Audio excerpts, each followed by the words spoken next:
All right, so we had some questions on Facebook. We had put it out on our socials, and so I'm just gonna ask you a couple of questions. That's cool. Yeah. So the first one is, how is reunification of families taking place? And after being unified, are they being released or detained together in other centers? Well, first, I think we must say reunification is not taking place. Right today, they're talking about having reunified 38 kids. That's like 1% of the children who have been separated, who are in detention. The government is admitting now that it doesn't even know where a lot of the parents are for these kids. These are children who don't know their parents by any other name than mama, dada.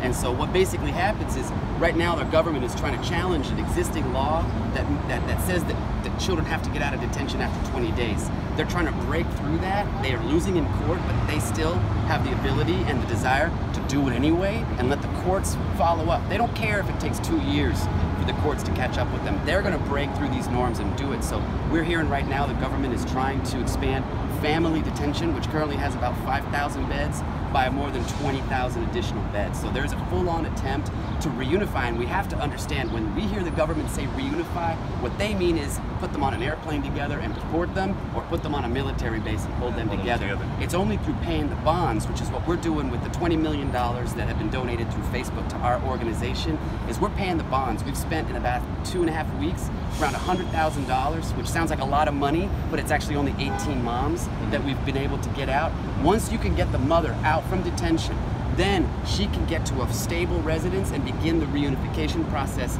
to get her child out. So that's our basic MO. Pay the bond, get the mother out, and then get the mother the help she needs to get her child out. Right, good. Okay, well, the follow-up question that had to do with that money, with the $20 million. It said, ask them what happened yesterday when trying to deliver the $20 million check to Donald Trump. If they aren't able to make that happen, what do they need to help with that? So we came here to Washington, D.C. We had a presser on the Hill with a lot of leaders in the Senate and the Congress. We went to the White House to attempt to deliver our $20 million check to the White House. We were shut down by the Secret Service and chased away.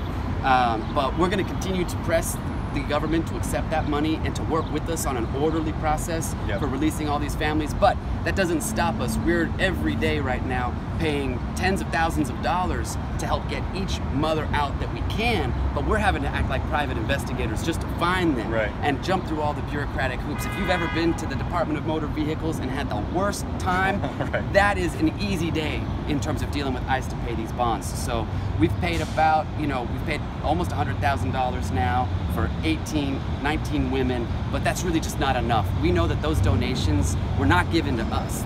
Those were given to this moment to help these moms. And so we're doing everything we can to not have it go out bit by bit, but use it as a moment creator to try to create bigger change and get all of these mothers out. Okay, great. And I think this last question is all a question in one question, but are there experienced immigration attorneys being contracted for this work? How large is the legal team involved, and how many cases are you guys handling? Are you doing individually, or are you doing like group cases?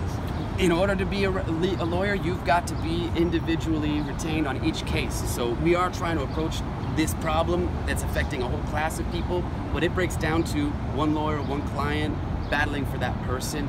We have at RAICES more than 50 attorneys who work on these cases. We closed last year more than 50,000 immigration cases. We're currently hiring, we're contracting, we're working in partnership with other organizations around the state, around the country, and we intend to expand. That process is a deliberate one. What we're really focused on right now is using that money to bond these women out, because $10,000 is the average bond that these women are having to pay, which literally shuts down them and their families' abilities to arrange their own affairs.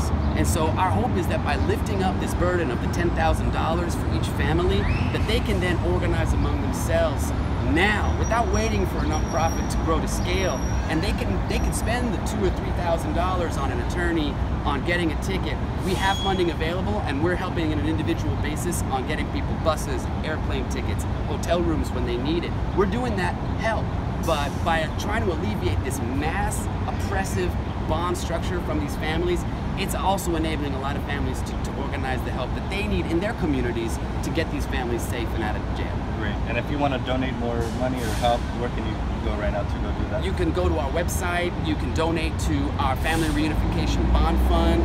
You can donate to our LEAF Fund, which is for legal services for unaccompanied children who are different than the separated children. They are in desperate need of help as well because the government is pulling the thin safety net away from them as they're doing this whole plan. But they can go to www.raicestexas.org and you can find all the donate options there right on the website. Awesome. Bueno, muchas gracias. Thank you for your time. Gracias a ustedes. And we'll see you very soon.